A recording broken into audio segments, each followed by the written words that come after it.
Commodore fans, are you ready? It's time for another episode of the Vandy247 podcast on the 440 Sports Network. Keep it locked right here for the best Vanderbilt coverage. Whether it's Clark Lee on the gridiron, Mark Byington and Shea Ralph on the hardwood, or Tim Corbin on the diamond, the Vandy247 crew has you covered. If you haven't subscribed yet, please do. Also, like this video and subscribe to the YouTube channel. That's free and easy to do. Follow the crew on Twitter, Apple Podcast, and Spotify for podcast episodes. Lastly, if you're interested in sponsoring the show, email Chris Lee at chrislee70@gmail.com. And now, pull up a chair. It's time for another episode of the Vandy247 podcast. Welcome into the Vandy247 podcast. I'm your host, Billy Derrick, alongside Luke Wyatt. We'll have Chris Lee in here shortly with this week's Roundtable podcast. We got a lot of questions in the mailbag. We got really all three sports to get into. A tough baseball loss last night in the midweek to MTSU. We've got another basketball commit to talk about, AK Okereke from Cornell. The Cornell pipeline continues. And then we've got some football decommits and additions in the spring window. It just closed. Well, the basketball portal actually just closed yesterday. Luke, did the football window, that didn't already close as well, did it? No, I think it's got the rest of the week, doesn't it? Okay. Yeah. Gosh, this is so ridiculous. It's hard to keep up with for everyone. Yeah. I mean, there's all kinds of different potential things that can happen and hopefully will happen to make things easier. And I think we do have Chris Lee coming in here now. Chris, what's going on? Hey, just got done with our SEC bracketology / national seed broadcast. Spoiler alert, Vanderbilt's in really good shape, even after last night. Right. Yeah, I mean, I saw somebody had them as the number 4 overall seed. I know D1 has them as the 8 overall right there. So it's going to be interesting to see what happens here down the stretch. And we'll get into it. Again, we've got some mailbag questions to get into, and I don't think we've all three been together for a little bit here. So we'll talk baseball, of course. Difficult loss for Coach Corbin to handle. Obviously, he had one of the better Corbin quotes of all time, probably in the dugout. I'm sure we'll get into a little bit of that.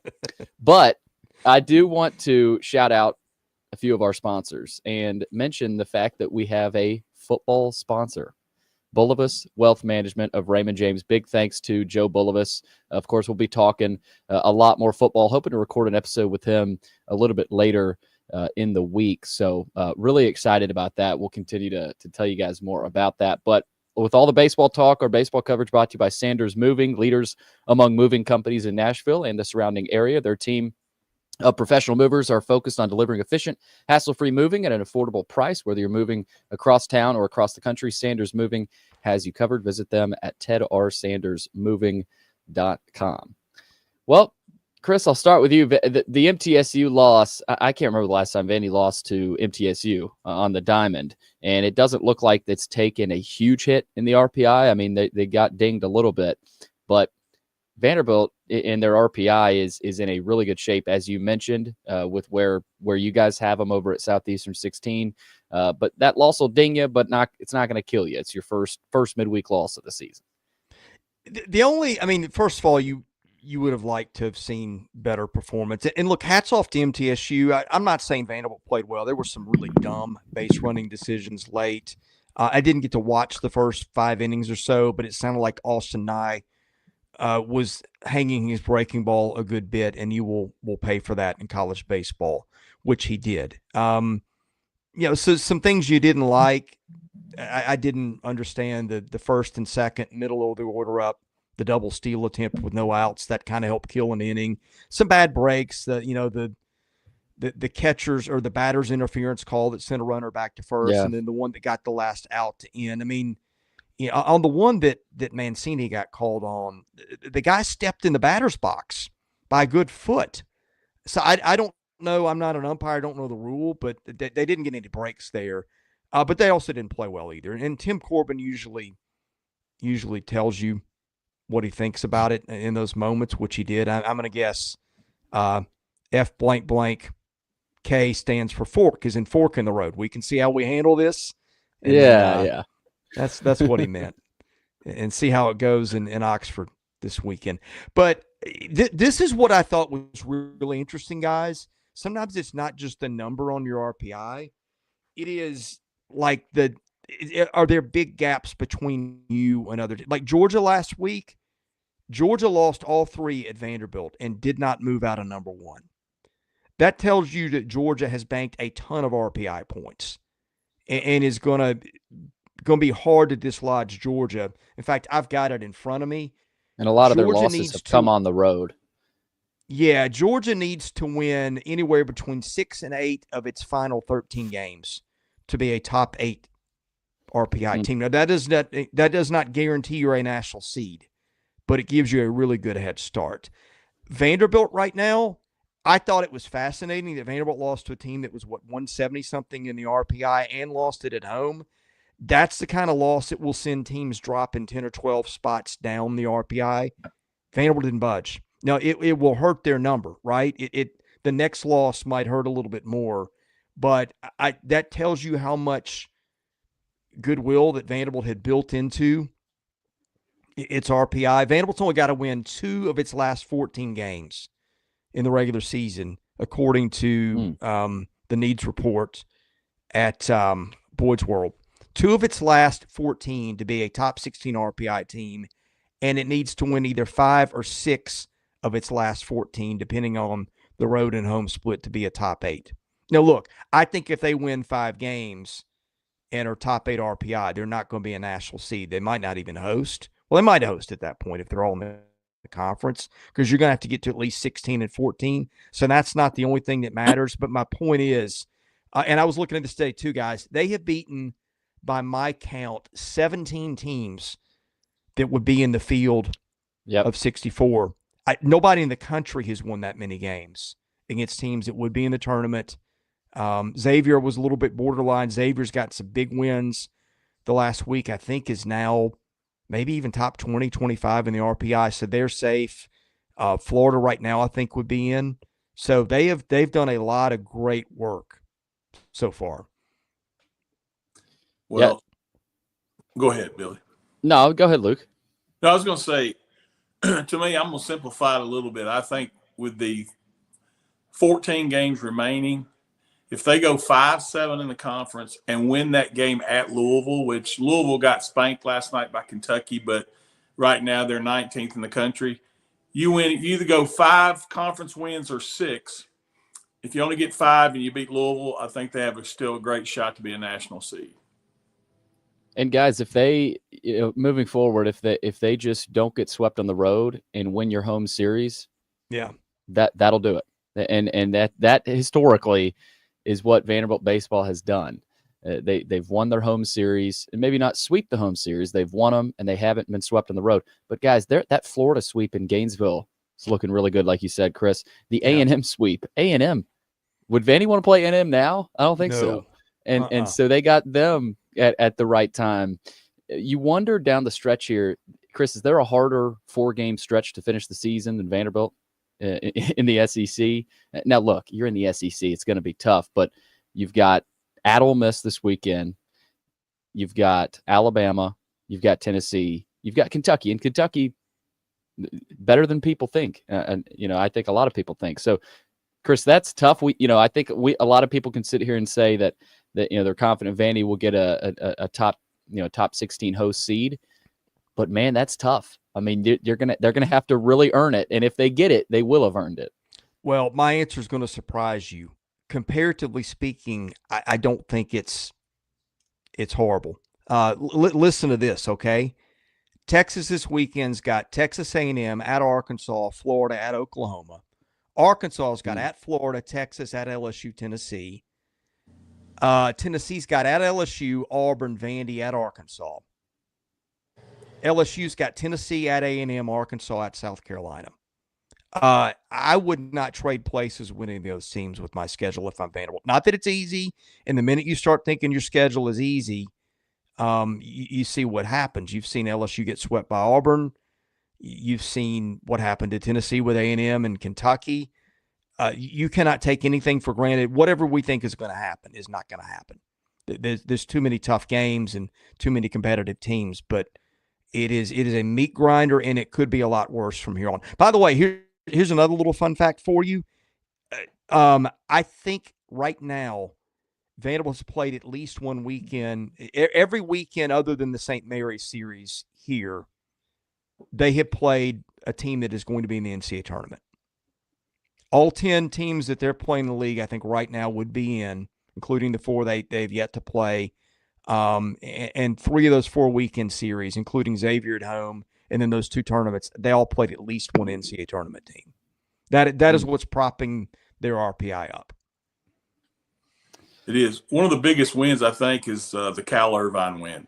Yep. They're 12, I think, or something like that in the rankings, but they're a really good baseball team. They're a type of team that could get to Omaha.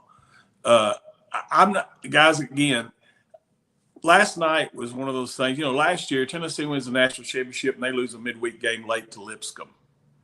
And it didn't touch theirs either. I don't think as you get toward the end of the year, the midweek games mean as much. If you drop 5 or 6, it can really hurt you. But Northwestern State ruled LSU at Baton Rouge last night. Mm-hmm. Oklahoma loses at home last night. Missouri, of course, loses. Now they're a different animal. We lose, and then Georgia loses at Clemson. So 5 SEC teams took it on the chin yesterday. Let me ask There's you one guys, other thing I wanted to bring up. Do you also know what this week is? Exam week. Yeah. And again, they didn't play well. Tim Corbin wasn't having it. I get it. That's the way he should approach it. But before we hit the panic button, and boy, people have been quick to do that lately. You might keep that in mind. Now here's where I'm concerned for them a little bit. You're still going to be fatigued from that, and some guys will still have some exams next week, and you're taking a road trip. So that's something to watch too. Yeah, and some of those kids are so young. You got the Rigdon and Brody Johnson and guys like that aren't used to the Vanderbilt academic stuff. It'll be maybe tougher on those kids, so I'd really watch how they perform. Yeah, I mean, you've got a JUCO transfer and a Riley Nelson, another JUCO guy, and a Mac Rose. Yeah. Don't think they've dealt with this either at the junior college level. But before we get to the mailbag, I want to propose this question. Did the Georgia series change the way you think this team can play in the postseason, or are you still sitting and waiting? Because I think for me, that version of Vanderbilt can advance to Omaha. You play because that's a top 8 seed. You'll be hosting a regional, you'll be hosting a super, and you got to win 2. Win 2 in the regional, win 2 in the super. And with Thompson going and pitching that way, and then Bowker, I know he got interrupted by the lights, which, by the way, I don't think I've ever seen that at Hawkins Field. But Fennell, this bullpen is looking better than I think a lot of people expected too, and they're hitting just enough. So did that change what you guys think this team can do in the postseason? Chris? Oh, I think we got a frozen Chris. Oh, Chris. Okay, I can take it. I do think you're right. You're accurate in saying that the Georgia series is what we have to play like to get to Omaha. There's no question about it. It's the formula. I want to mention one quick thing, Billy, if I can. Last night, the big positive I think that came out of last night was Ethan McIlvain's 2 innings. Yeah. He's going to be a key when we get into a regional or a super regional. If you have to have that extra arm, say someone gets hurt, God forbid, or something like that, if Ethan can find himself and give you 3 or 4 innings of like he gave last night, I'm telling you, man, that's going to make a big difference. And you still got Austin Nye. And Brennan Cyber was not good last night, but Brennan Cyber has so much action on his pitches.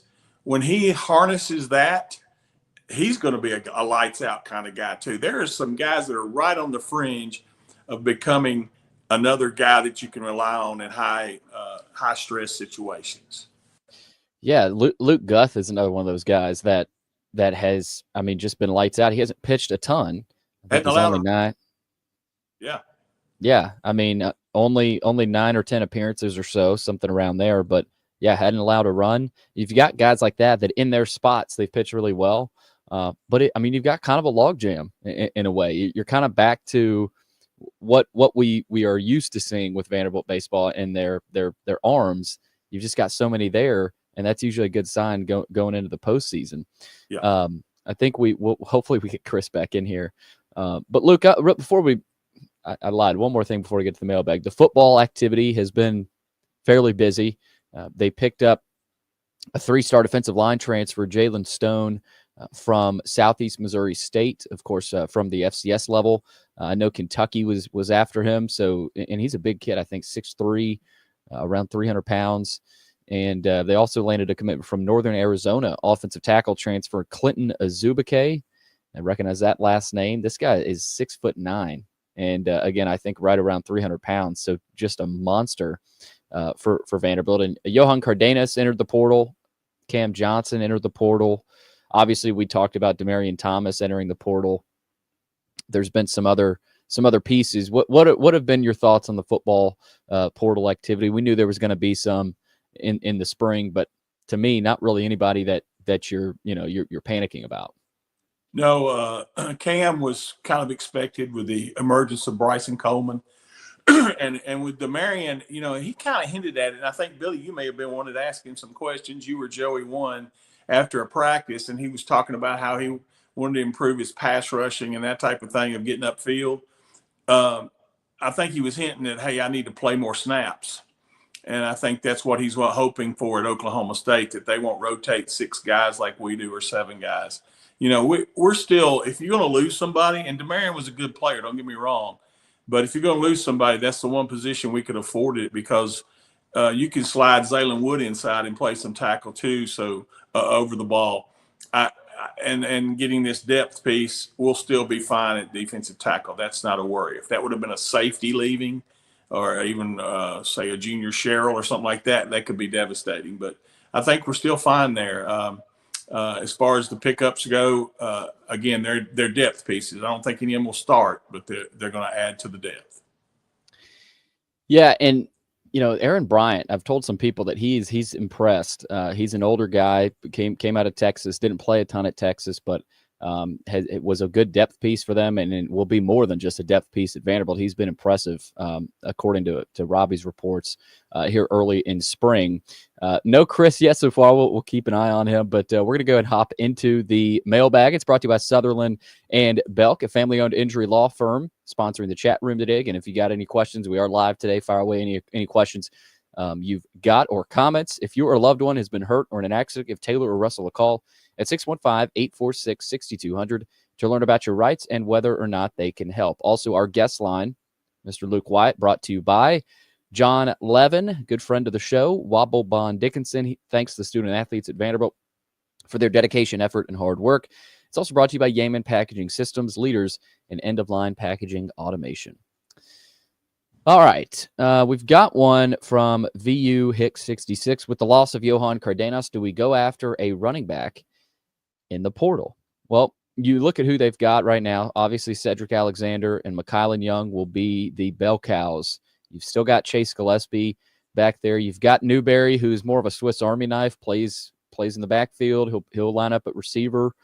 And then you've got some guys that won't play: Jake Bayless, Dominic Rizak, Isaiah Fonten. But Luke, you've got Alexander and MK Young, Gillespie and Newberry.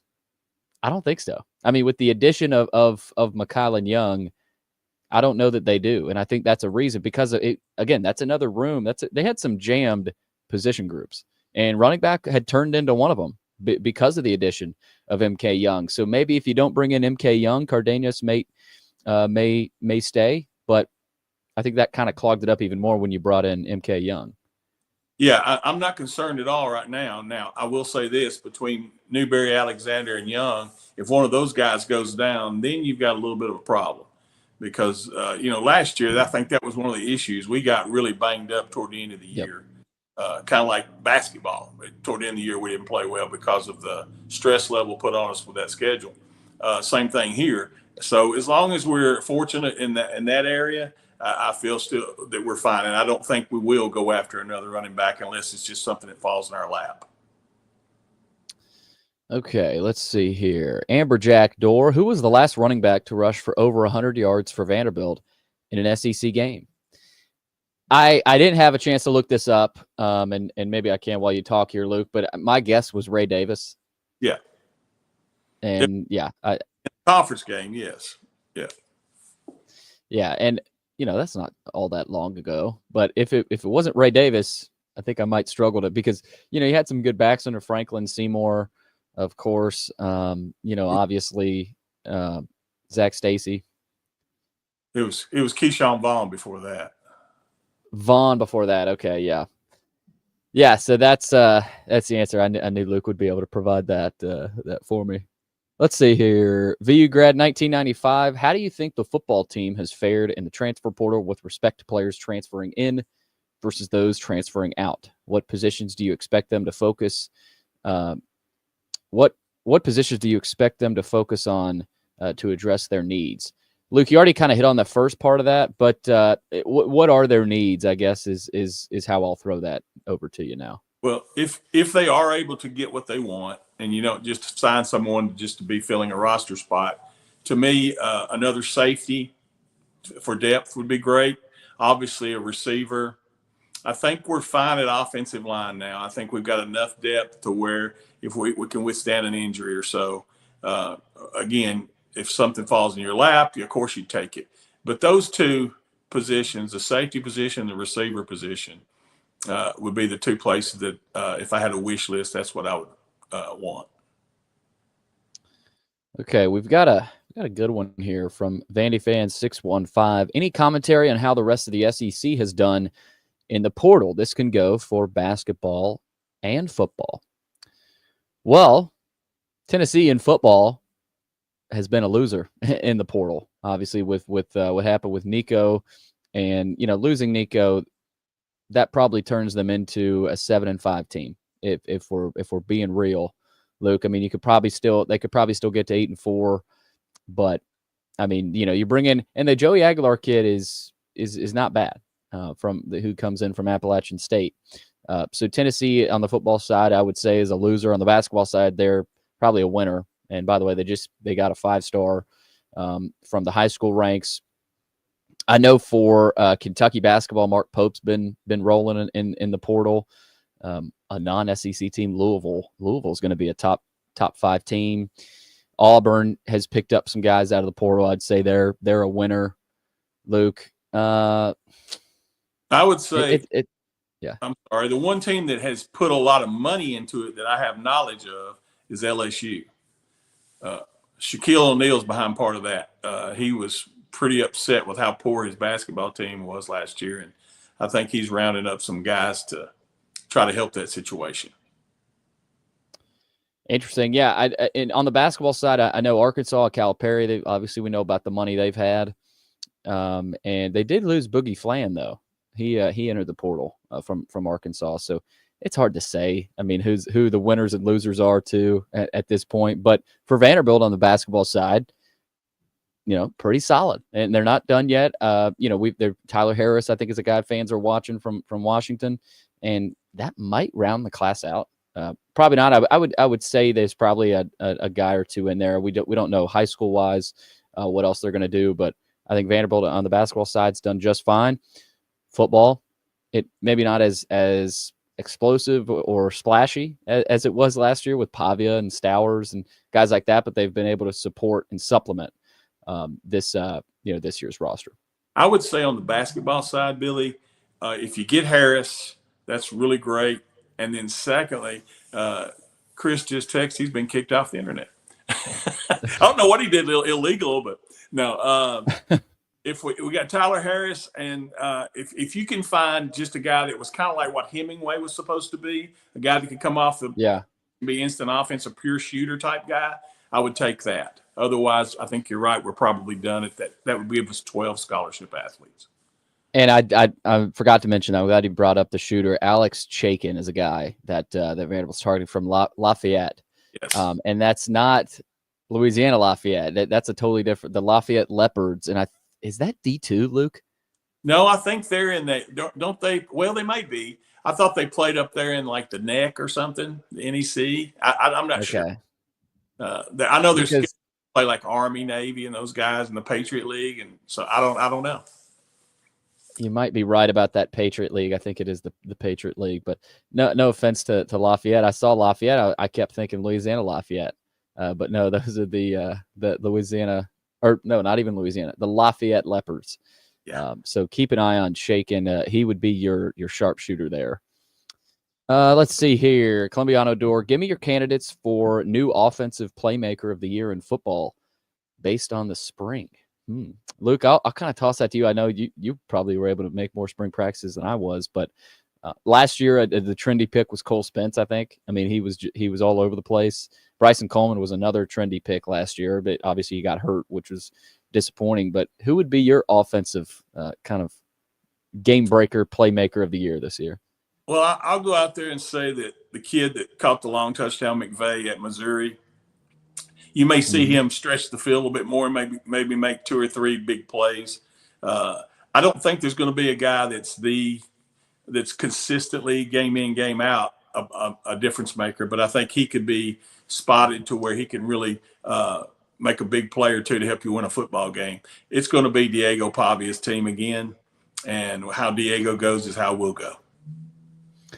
Yeah, Newberry really flashed a couple of times last year. At Kentucky, had that touchdown on the scramble from Pavia, and then at Auburn, he just torched the DB on that play as well, and had a couple other splashes throughout the year.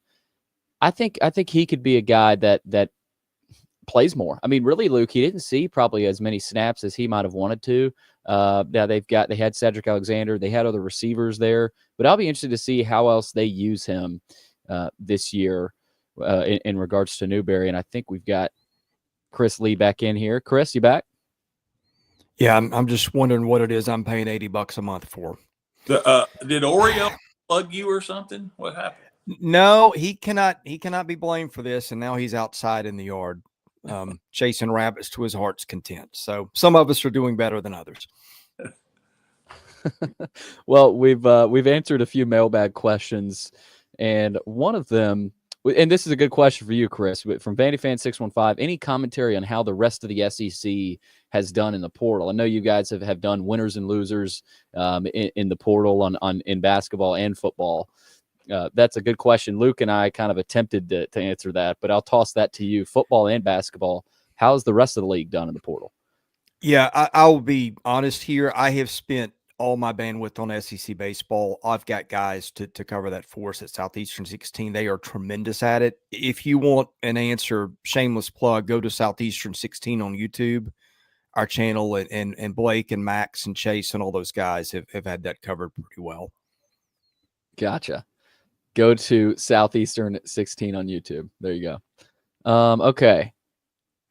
This is a good one. The one we just answered here, Chris. Give me your candidates for new offensive playmaker of the year. And I mentioned how last year a lot of our picks were Cole Spence or Bryson Coleman. Of course, Coleman got hurt.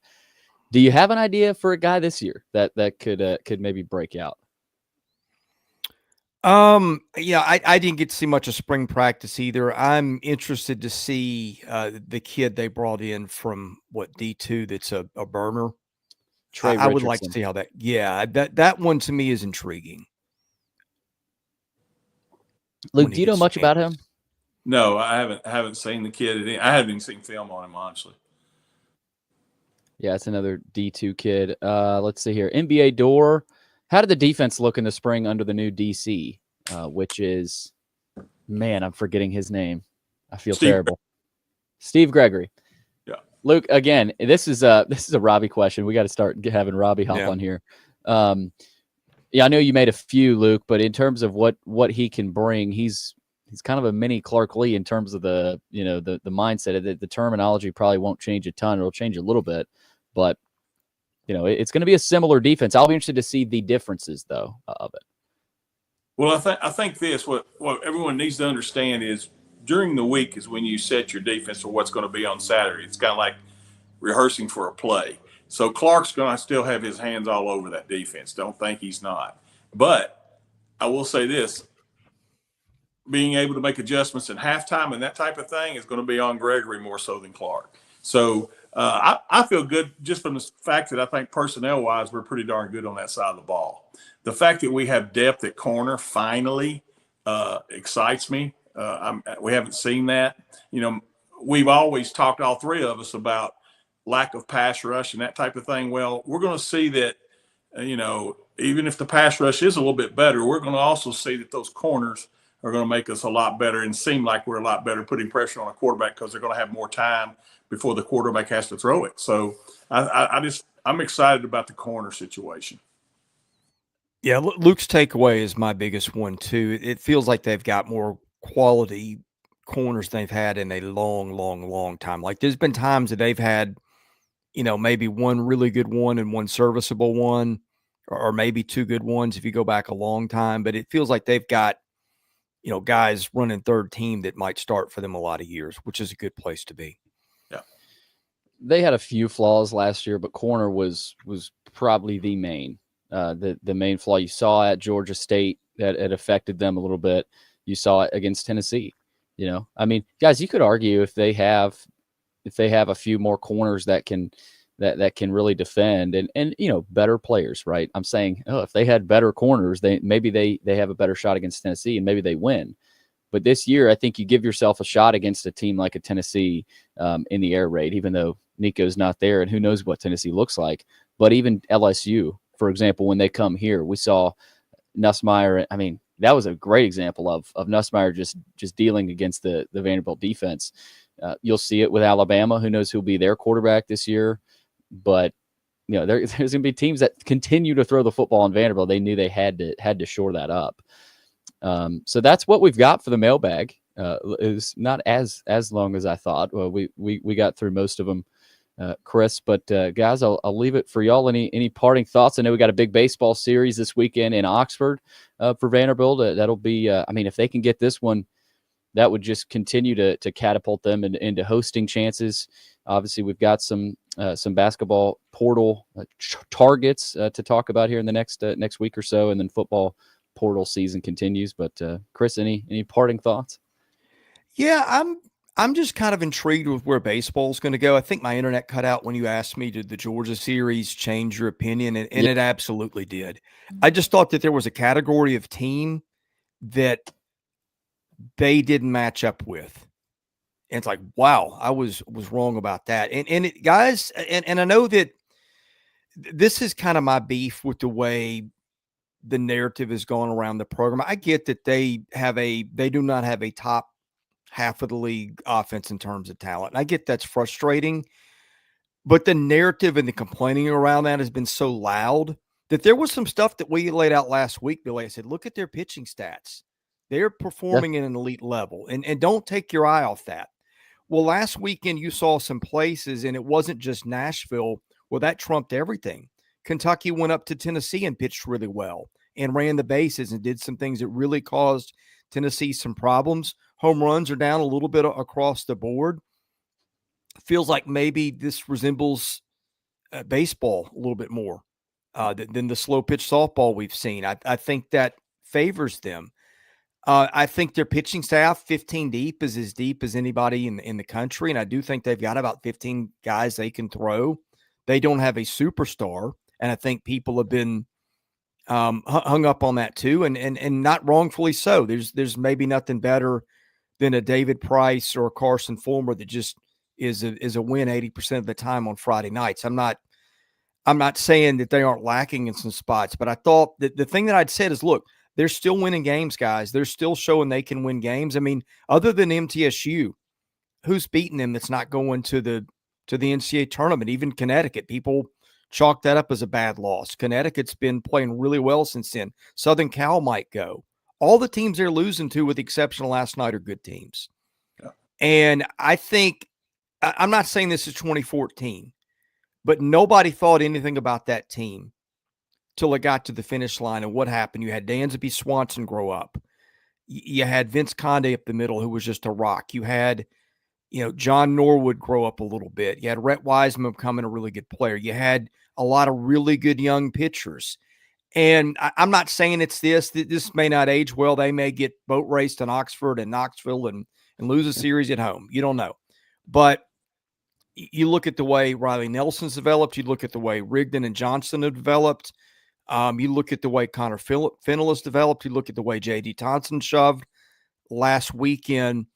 There's a lot of stuff there right now that's interesting to like. And I think watching some of their young kids down the stretch, do they continue to develop? If they get R.J. Austin healthy, he's been giving them nothing for a while. He's got a shoulder issue. You get him back and healthy, that looks different. All of a sudden, I think the pieces are a lot more interesting than we thought they were a week ago. If I would have told you guys we'd be sitting at 30-11 and 11-7 in the league, and with minimal help from R.J. Austin, Chris Maldonado, Jaden Davis, y'all would have told me I was crazy. Those three, And Holcomb hasn't hit to the last 2 weeks. Right.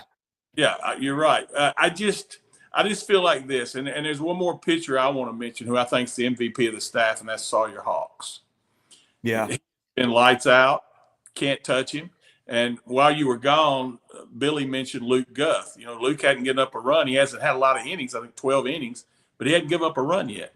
And that's been huge to bridge to get to the closers. I still think Miller Green's still a good pitcher, even though he's had some bad moments.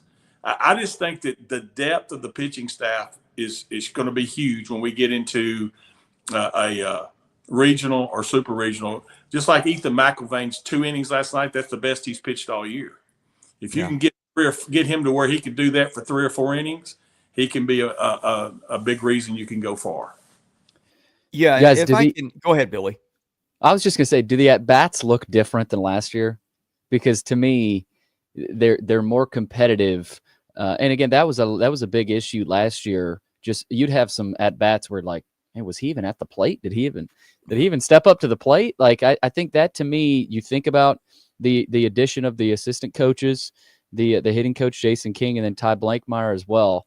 I think that is starting to come to fruition. You brought in some good pieces to fit that, but guys like Mac Rose and Mancini probably won't get talked about a lot, but their at bats are often competitive, and I think that makes a difference on pitch count as well. Yeah. Well, some stuff I like. Go ahead, Luke. I'll have some thoughts after you. Yeah, I'm just going to say there's still some inconsistencies that bother me with kids. Vastine, who was one of the hottest guys in the league for about 2 weeks now, he's kind of taking time off, which is baseball. That's baseball. I understand that. But I do think the approach still, and it happened last night with guys that throw predominantly breaking stuff, we still have trouble with that. We still do. The power pitching of Georgia didn't bother us a bit, as you saw. Their ace pitched well, obviously, but the rest of the weekend, we didn't really have a lot of trouble with any of their guys. I think the guys I'm not sure, Chris, you could tell me better about Ole Miss, where they come from. I don't know if any of their guys are throwing those Bugs Bunny pitches, but if they're throwing 94 to 96, I feel good about this weekend. Ole Miss is more of a power staff. Yeah, I don't think it's maybe everybody's 95 like Georgia, but and they're not particularly deep either. They've got Hunter Elliott's a solid Friday guy. They've got a kid named Mason Morris out of the pen who's kind of Ole Miss's version of a Sawyer Hawks light. And they've got one more starter who's pretty good, and a couple of the bullpen arms that are coming along. But after you get 5 or 6 deep on them, it drops off a good bit. I did have some lineup thoughts. I'm just going to go through some guys individually and tell you some things I like and maybe some stuff I'm watching. I really like Riley Nelson. It is a beauty pageant of first baseman in this league, and he kind of sticks out because he's not a big home run hitter. And I think if he's got to work on the change. He gets out in front of so many changeups, but he's got a 16% walk rate and a 15% strikeout rate heading into last night. That's really good. Vastein's got a 13% walk rate. I don't know what it's been in the past, but he's still been frustrating. But I've seen him lay off a lot more pitches. Now, last night, the one that he struck out on his last at bat, he's had a lot of trouble with lefty breaking stuff away. And they had a righty that threw a fastball that really had some tail to it, and he chased it out of the zone and struck out. So you still see some struggles there, but I think he's gotten fundamentally better as a hitter. You've seen Johnson doesn't have a high walk rate, but he's starting to take some. Mac Rose got an 18% walk rate, Rigdon 19% heading into last night. Those were elite. Those guys aren't swinging at bad pitches.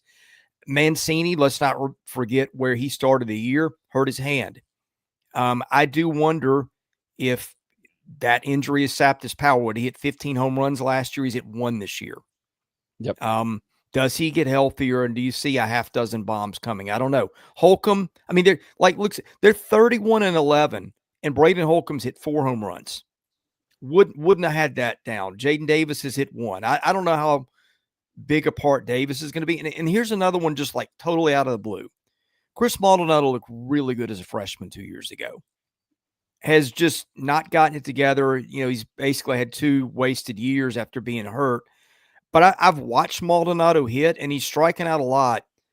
But I've also seen him hit 4 or 5, 430-foot foul balls down left that if he just is a little bit more on it and not ahead of it, he gets a home run or 2. Every now and then you see a guy like Vaz was that guy a few years ago. Doesn't play all year, steps up, has a big role late in the year. I think they've got some parts that can get better. And I think it's a long shot, but if Maldonado became a part of what they're doing, he's shown the talent. The other one, I think the McIlvain development yesterday could have been bigger in a positive sense than the loss was in a bad sense, because that's another thing. I think we all thought Chris McIlvain or Ethan McIlvain was their most talented pitcher coming in the year. If you'd said Holcomb's not hitting home runs, Mancini's not hitting home runs, RJ Austin's hurt late in the year, all the things we've listed, and McIlvain's been awful, can't throw strikes. And oh, by the way, the schedule was tougher than we thought. 31-11 wouldn't have been in the cards, guys.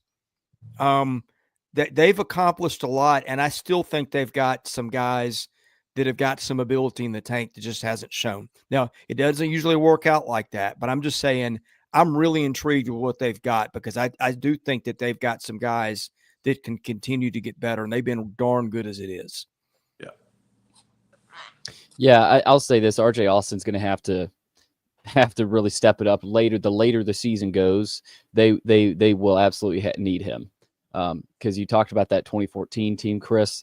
They had a stud center fielder, Brian Reynolds, that was, I mean, you could argue the best player on that team at times. You know about Dansby and Condi and guys like that. But I do like that comparison there. I think because this team may be a top 8. They may not even host a regional, but the makeup is different than it's really been the last couple of years. And so we'll see what happens this weekend. Vandy travels to Oxford to face Ole Miss. That'll be Friday, Saturday, and Sunday, with a lot of other good series in the SEC this weekend. We'll go ahead and wrap it up. We'll have more content, of course, with baseball this weekend. And of course, we'll be back next weekend. I do want to mention, give us a review, 5-star rating. That helps us get noticed. And if you're listening, haven't subscribed to Vandy247.com yet, please do. Also, subscribe to our YouTube channel, like this video, and feel free to fire away your comments and questions throughout these episodes. That'll do it. Thanks for listening. We'll catch you again soon with more episodes of the Vandy 24/7 podcast.